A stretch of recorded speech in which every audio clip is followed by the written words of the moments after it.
Welcome to the Dream Huge podcast, where we'll talk with real estate investors, entrepreneurs, business leaders, athletes, and more to inspire you with their success stories so you can work hard, never give up, and dream huge.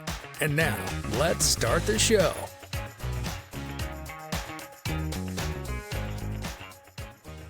Yo, what is up, everybody? Welcome to the Dream Huge podcast, folks. Man, this is going to be a great one today. Super excited.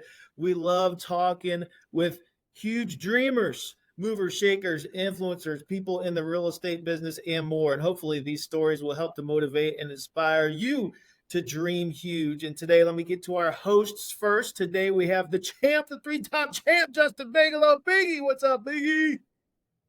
Living the life, Pete. How are you? Good, man. Living the life as well. Feeling outstanding as well. I'm sure that you are. Are you feeling outstanding, Biggie? I feel great today. I feel outstanding. Yes. Okay, good. We got my man JP for 3, top producer last year here at Dream Huge Realty. JP for 3, John Pavlansky. What is up, my man JP? What is going on, Pete? I'm excited to talk a little bit of real estate today. We're going to talk a little bit of RYP today. And I know this guest a little well, just a little bit. So I'm excited to dive in, learn more about her, and share her with everybody else that are viewers and listeners. One more question, though. Pete, how are you doing, my man? I'm excellent. Thank you for asking. I'm excellent, and I know this guest very well as well. Her name is McKenna Campbell, but she goes by Kenna. She is a real estate investor, purchasing her first Airbnb and getting that up and running at the age of 18. Wow. So I'm tired of hearing the excuses out there. The people that are giving me excuse after excuse about trying to invest in real estate. You ain't got the time. You ain't got the money. Ken is out there doing it at 18 years old. So kudos to that. She's also the vice president of Richland Young Professionals. And in her spare time, which is like all the time, she is the transaction coordinator for the busiest man in real estate. She is the TC for yours truly himself, JP John Pavlansky. So, Kenna, how are you today? I'm good. How are you guys? Excellent. Good. Yep. So tell us a little bit about yourself, and I don't know, where do you want to start with those 3 topics there? We'll let you take it. Dive right into the real estate side. So, Yeah. Yeah, I bought a duplex at 18 years old. It's been my dream since I don't even know how young I was, since I knew that I wanted to buy a house at 18, and also my first truck at 16. So I really got to give it all to my parents. They really set me up for success there. But yeah, I ended up buying my first truck at 17. Because my parents would not let me buy it at 16. They thought I was a little too reckless driving. But yeah, I started working. My parents own Dearman Moving and Storage. So I've been working for them since I could walk. They were like, hey, go grab this off the printer. I'll give you a quarter. So I started working ever since I was super, super little. And then at the age of 14, I started going out on like pack jobs and things like that for my parents. Just started making some money there. And then once I got a little bit older, COVID hit during my high school year. So my dad said, all right, Kenna, you don't have school. You're going to come work for me. And so he got me plugged into a referral group. I started networking. And then he said, all right, I'm pulling you off of pack jobs and you're going to come learn how to sell. So kind of started in that sales journey for a while, and really just learned like the business side of things, the importance of networking, things like that. And during that time, I was able to save up enough for a down payment on my first house. And I knew those owners really well. They were a really good friend of mine in that referral group. So when I was looking, I was kind of like throwing out to some realtors that I knew, some friends that I knew. And he told me, he was like, hey, I've got an Airbnb or a duplex that I'm thinking of selling. So if you want to come look at it, I'll sell it to you. So really just kind of took off from there. And it was a crazy, crazy journey, lots of doubts, but we got it through. And so then I decided to take the 2-bedroom side and out of the 1-bedroom, turn it into an Airbnb, cash flows more, and just handed it over to property management. So I don't even touch it, which is super, super nice. Not having to worry about it. The only thing that I do is text my property manager when something's going wrong.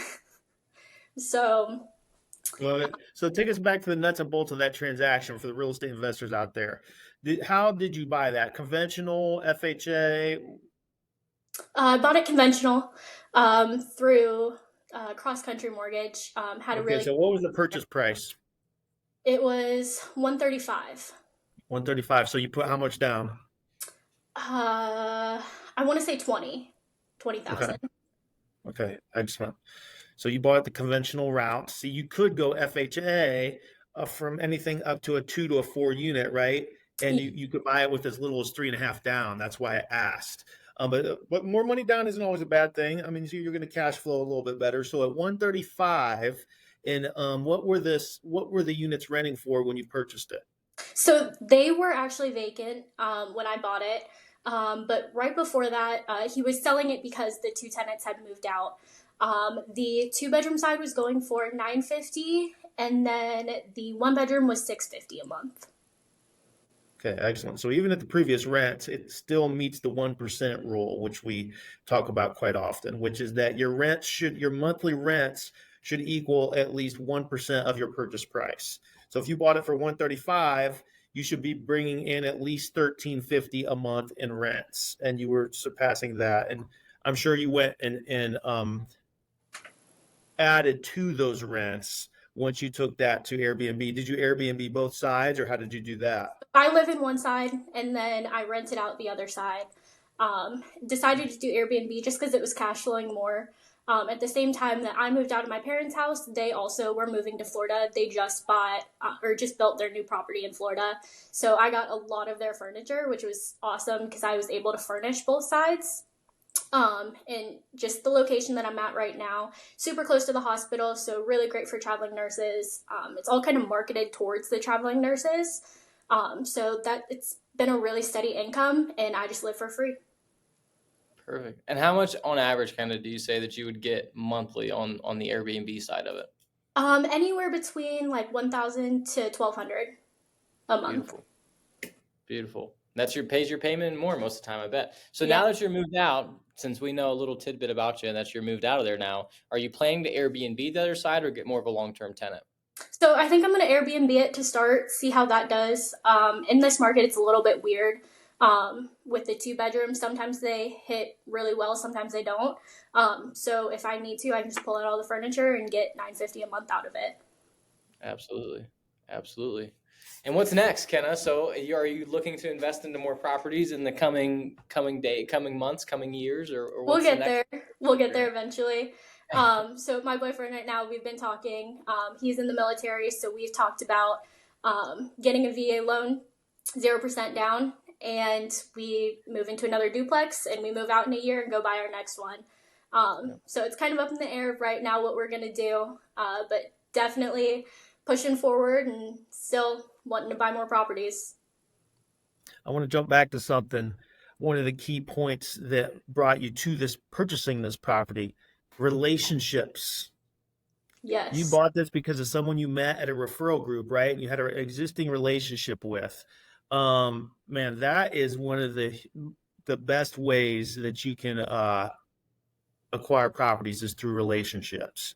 Build those relationships, make it a win-win for both parties, and build those relationships. And those will continue to pay dividends for you as you build those relationships in your community. So you have to get out there, though. You have to, like you said, you had to join the referral group. You had to network. You had to get into sales. You know, those relationships didn't come to you while you're at home sitting on the couch. You were out and about. Yep, absolutely. Doing it. So what else did you learn, or have you learned from growing up in a family business that you will now take those lessons learned and apply them to your life? Yeah, so I think I really just learned, biggest takeaways was the importance of hard work and the relationships that you built. I would not be where I am today if I didn't have those relationships. John and we met in the gym. We were friends. I found out he was a realtor. And then I was like, hey, this is a great connection. I was like, I want to be friends with you because I want your business. But I became his transaction coordinator through that relationship. Because of that, we didn't need an interview. We didn't need, anything like that. He was like, essentially, hey, I heard you were looking for a job. You're hired. So relationships are the biggest thing. And I love networking. I love going to chamber events. I love going back to those meetings and getting to talk to everyone. The business expo just happened. Sorry, Pete, I was not at the booth at all. I was out there talking to people, talking with everyone that I know. Everywhere you turn, you just know someone. So networking is so important. Relationships so important, so much so Jody Perry we just had on, and that was one of her 2 top resources. Business development was 1 and networking was 2. Her top 2 resource. Networking cannot be underestimated. It may be the most important thing. We always hear it be said, it's not who you know, it's not what you know, it's who you know. It's not what you know, it's who you know. And it's so true. And now you know JP, the busiest man in real estate. So tell us a little bit about life with JP. What does that look like on a day-to-day? How do you help him continue to be a top producer? Yeah, JP, plug your ears. We are so busy all the time. I really wasn't expecting to come in and just be hit with so much. But it's really fun. I enjoy staying busy. I have this thing. I'm going to go do this real quick. JP will tell you all the time. I get stressed if I have a notification of things that I have to do. I have to drop everything and just do it right now. But yeah, staying super busy, and just keeping those relationships up. A lot of the people that I used to know, in that referral group, they're all investors. So I've been able to bring those people on, send them more off markets. It's just always crazy. Half the time, John and I will go days without saying 2 words to each other. So we just hop on a call and we're like, all right, let's catch up real quick here. But it's a ton of fun. Mm-hmm. And I'll attest to that too. We really haven't had many growing pains, to be honest with you. We've been pretty smooth sailing in terms, and I think that just speaks to how well we've worked together. But one thing I love about Kenna and that I brought her on is that she's super intuitive too. She has the initiative where she is just going out and giving me different ideas and giving me different things that we could be doing better and doing differently. And that's huge. That is absolutely massive for the business, because I wouldn't want somebody just is saying yes, yes, yes, not giving me any suggestions, not telling me. She calls me on my bullshit. She tells me when I should be doing something better or doing something different. And that's huge. That's it. That's what we need. We need that good constructive criticism. Absolutely. Good job, Kenna. Keep that man in check, baby. Oh yeah, not always an easy job. Yeah. But likewise, I'm sure he keeps you in check as well. I mean, that's what it's all about. And I say that jokingly, but it is. It's all about the communication, right? It always, the more communication, the better. And problems are meant to be solved. Solve them and move on. I think that's why you guys are making such a great team. You don't dwell on things. You fix things. You fix problems. You move on. And you're very, like you said, intuitive about figuring things out. So great job. Why don't we talk about RYP for a little bit? Tell us all about RYP. Yeah, so RYP is a sector of the Richland Area Chamber, and we are a group dedicated to business development and community development. So everything that we do has to do with one of those. So we have a lot of networking events. We have our annual casino night, which was a blast this year. We had it at the Legacy on Possum Run, and each year we pick a different nonprofit in Richland County to support. So this year it was Love Our Heroes, and we just throw on this massive casino night. Unfortunately, it's all fake gambling. I know a lot of people are upset about that one, but it's all fake gambling. And we just raise money, as much money as we can, for Love Our Heroes. This year we raised about $5,500 for them. We are still counting that up and getting final numbers on that, but we know we raised a minimum of $5,500. And then we also have a very exciting dodgeball tournament that's going to be coming up. So we're going to do some business versus business. So we're gonna try and put Dream Huge against Sluss. Oh, baby, let me get my arm warmed up. Yeah. I've been practicing. I got targets set up in the backyard. Let's go. But, it's If you all like- for charity. Yeah, I'll pretty much do anything for charity. You can quote me on that, right? Let's do it. Let's have some fun and raise some money. Let's do it. Yes. We gotta win.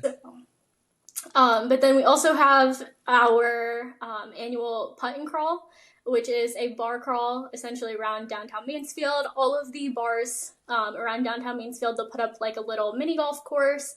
And so you just walk around and go play mini golf. It's a lot of fun. And then we just do our business development. We have a monthly networking event called Community at Third Cup Tea, and that is 4:30 to 5:30 every other week, every second week of the month. And we just get together, we talk about what's going on in our businesses, what's going on in our communities. And we get a lot of different people from that. So we get a lot of nonprofits, we get some people like running for office. So you really get to hear like what's going on in Richland County. Very cool.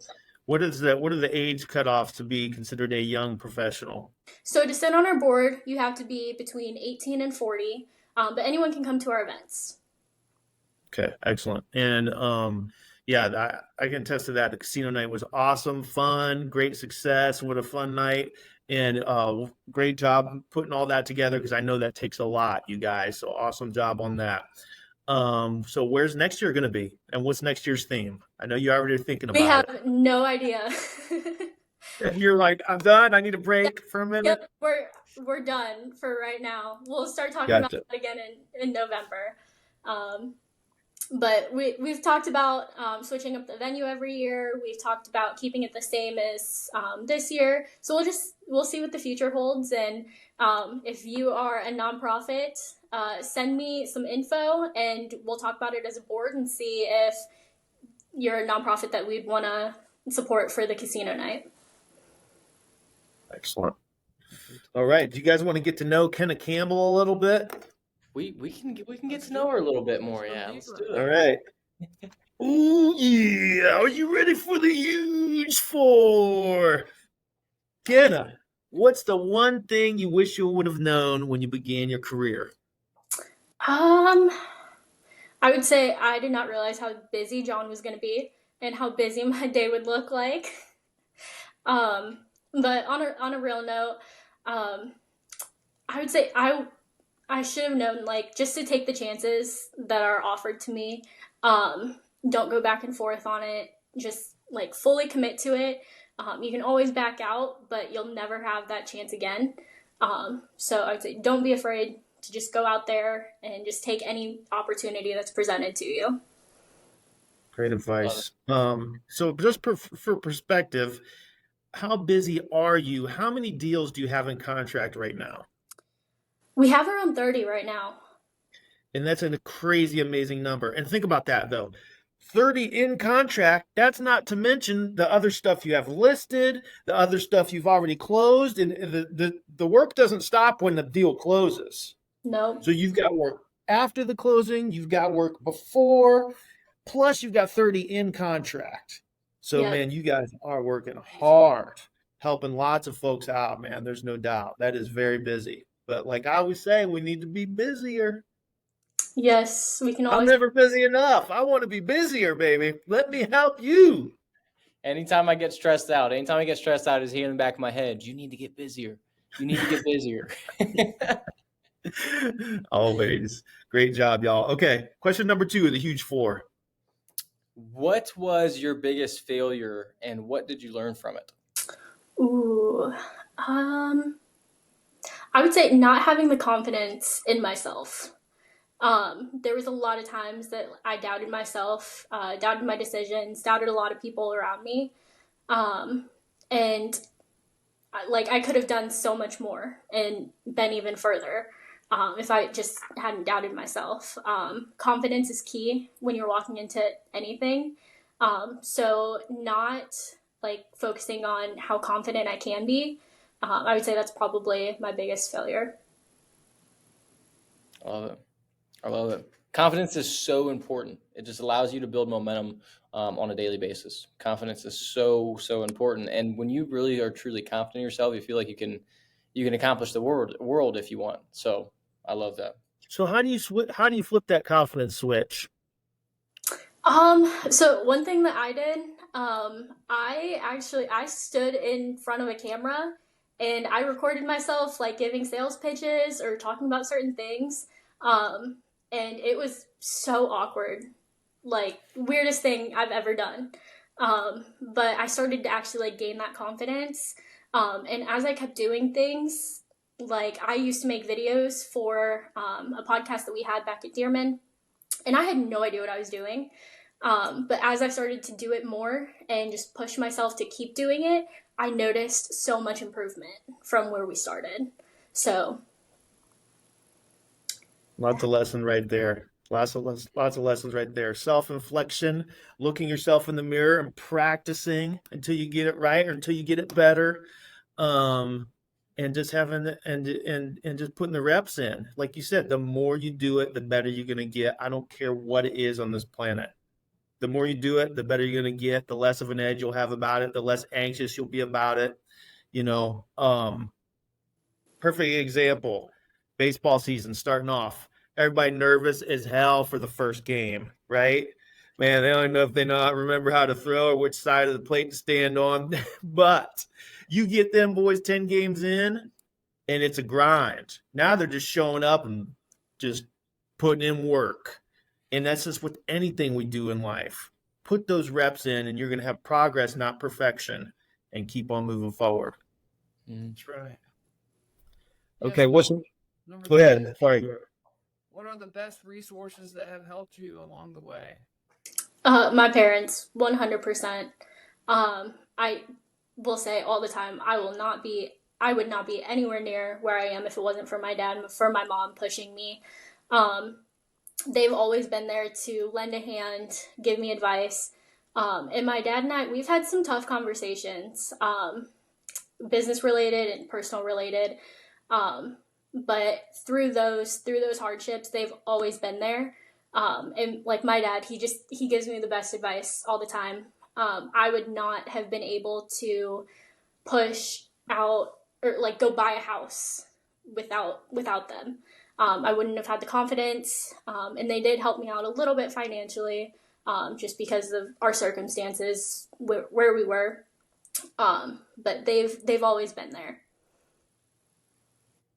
Was there an age maybe when you didn't appreciate that as much and maybe you pushed back and you didn't really realize what you were blessed with? Yeah, all the time. Probably up until I was 18, I did not realize, I did not appreciate it. There was those arguments, like the teenager, like, I hate you so much. Yeah. But yeah, you never really mean it, but you don't realize it until I think you're a little bit older. And I still think that I haven't appreciated it enough. Mm-hmm. Yeah. Because being pushed is uncomfortable.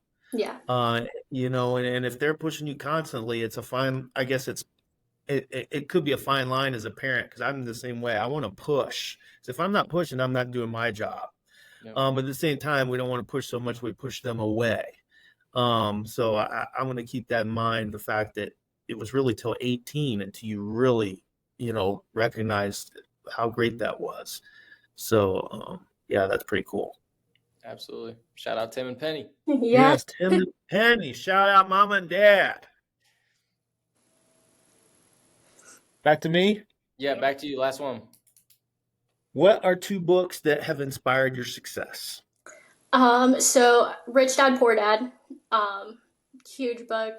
I honestly hate reading. I will be the first to admit it. I absolutely hate it. Audiobooks, anything. Like I do not enjoy it. But my dad pushed me to read Rich Dad Poor Dad, and it totally changed my mindset when it came to finances. And then the other one is Grit by Angela Duckworth. It's an amazing book. She talks about this like military test, that she developed by just a few like questions. It's like rate yourself on the scale. They can tell if you're gonna graduate West Point or not, and it's all about how hard you're willing to work for it.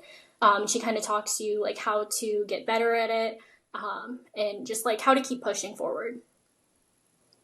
That sounds like a good one. I'm going to throw that on the list right now. Grit. Yeah, that one's saved in my library. All right. So now, are you ready? Great job on the huge four. Are you ready for the rapid fire round? Bring it on. Okay. What is your spirit animal? So back when I was cheering, I did competitive cheer for so many years. I cannot tell you how many. But I had this nickname, and it was Swan. And they told me it was because I was Chinese and I was graceful, but I could put up a fight. So I would have to go Swan because everyone's told me like my entire life, like it just fits you. Yeah. Now you have to give us a little bit of some of those old routines so we can put the picture with the image. You don't remember it? You don't want to give us a little? Maybe Nope. not graceful. He said nope. All right. Go ahead. All right, number 2. What is your favorite movie? Ooh, I would have to say either The Blind Side or Instant Family. Okay. So I can relate to those pretty well. I was adopted 4 days before my first birthday from China. So that's a whole another story in itself. But they're just so like motivational. Instant Family is so funny. But it really brings to light like the adoption process. And I like a huge advocate for adopting kids. There's so many kids that need a home, need someone to help them out. So I would say one of those two movies. So you were born in China? I was. Yep. I did not know that. Yeah. So I was What do you know of your life in China? Huh? What do you know of your life in China? So I don't know anything. I know that I was found outside of like an electrical company on the street, and someone brought me into the adoption center. And from there, I was put into like China's like foster care system, which at that point in time, it was really like not a big thing at all. So I was one of the lucky kids, and my parents said when they went and they adopted me, there were people standing outside of the adoption agency, and they'd point and they'd say, lucky baby, because they were going home with the Americans. So yeah. Wow. It's a pretty cool story. And I love being able to tell it. And just so thankful to my parents. I don't know where I would have ended up if it hadn't been for them. So do you have any connection to any relatives in China? I do not. They don't know anything about me. They actually like made up my birthday. So, I don't know what my actual birthday is. My birth certificate literally just says McKenna Campbell was born on this day. And that's all my birth certificate said. It's like a printed sheet of paper. Unreal. Wow. Oh, wow. Oh, we're blessed to have you, man. Thank you. Yeah, It's absolutely. incredible. It's a great story. Found outside by an electric company on Yep. the street, Mm-hmm. like in a bassinet or a blanket, or I'm do you not have sure. any I think idea? they're a little fuzzy on the details, probably because of the language Jeez. barrier. But that's really all I know from when I was in China. It's incredible. Goodness. All right, well, number And you 3. live to tell the story, and you're still building your story. How old are you now? I'm 19. Just 19. Yep. It's an amazing story already, and still just man, just great stuff. Okay, let's see. Who's up Biggie. next? Biggie. Yeah, number 3. What's your favorite food? Ooh. I'm gonna have to go steak. Yep. Very nice. The classic. Yes. Which one? So I used to work at Brown Derby Roadhouse, and so super close to the owners. He actually coached my sisters in soccer. And I worked there just for the discounted steaks that we would get every night. That sounds good. Okay. What do you do in your spare time? What do you enjoy doing? I'm at the gym all the time. Yep. Just squatted 255, so super excited about that. Looking to start getting into some like powerlifting, like competitions, things like that. So yeah. What are the maxes at right now, Kenna? Let's see. So squats 255, bench on the verge of 135. We're kind of there, kind of not. And then deadlift, I haven't deadlifted in years, so. Fair enough. Those are good numbers. Those are some good numbers. Well, you wouldn't cheer for us, so I thought maybe you would throw 255 on the squat rack for us. We'll see. We'll see. If there ain't no video, you gotta have video to prove it. We don't know. That's what they say. If you ain't got video, it didn't happen. I'm just messing. All right. JP. Yep. If you could have dinner with anybody, alive or dead, who would it be and why? I'd say probably Riley Gaines. Huge speaker for women's sports in general. And just like I admire her confidence so much. How she stood up to the NCAA, which is absolutely crazy. So I would say probably Riley. Excellent choice. Love it. What is your go-to karaoke song?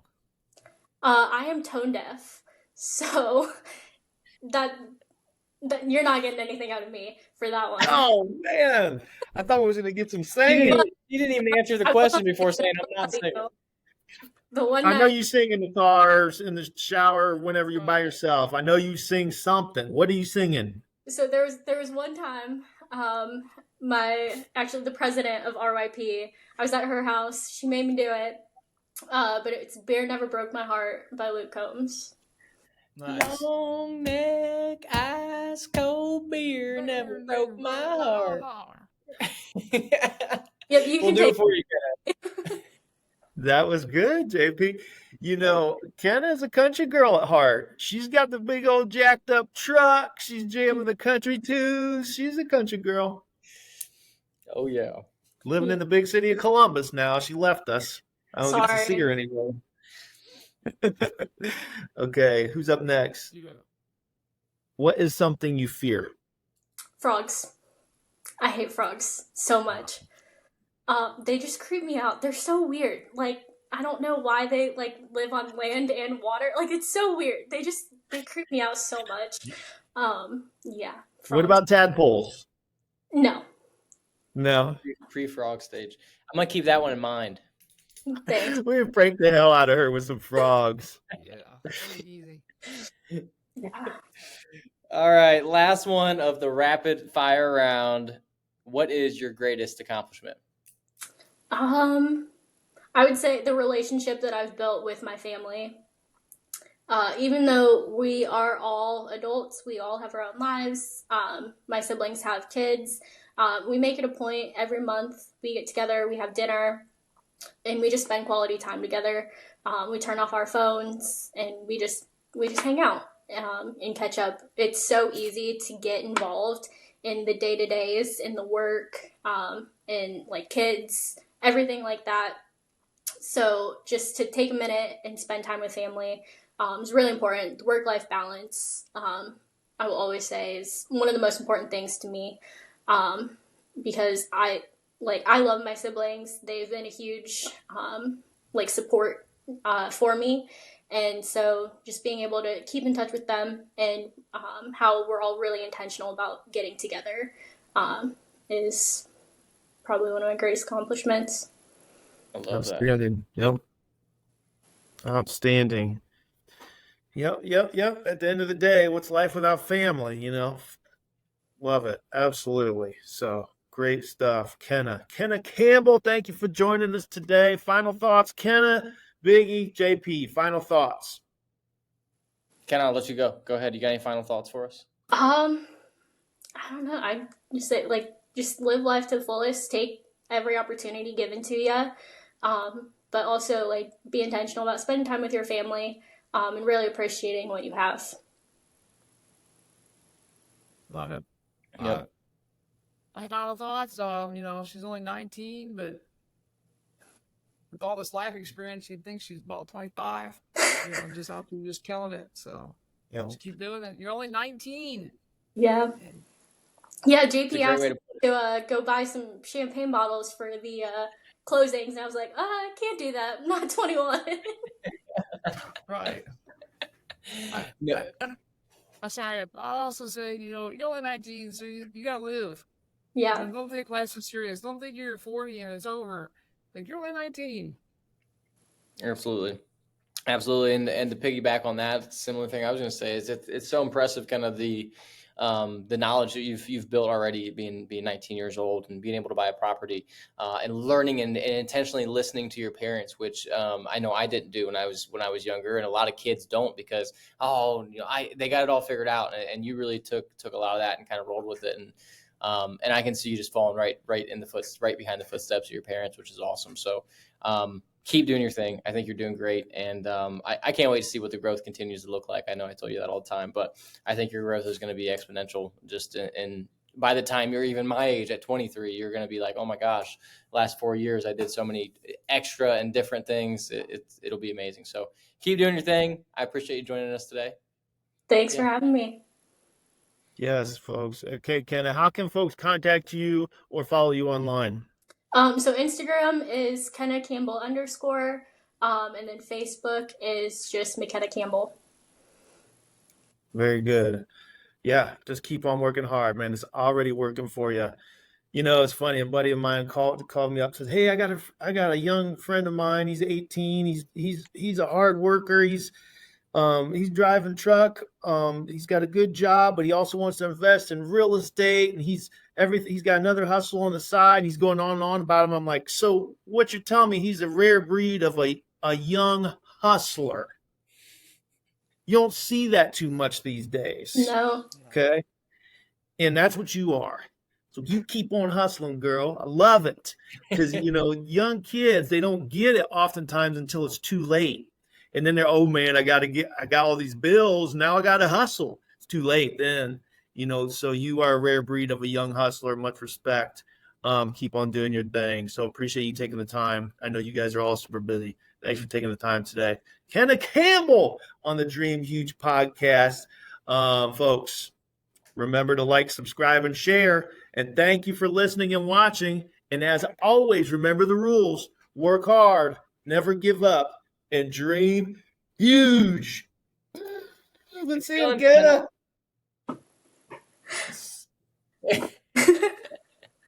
Thank you, guys. See ya. See ya. Thank you for listening to the Dream Huge podcast. Make sure you subscribe so you don't miss any future episodes. For more inspiring content, follow us on Instagram and Facebook at Dream Huge Realty and on TikTok at Dream Huge Inc. Until next time.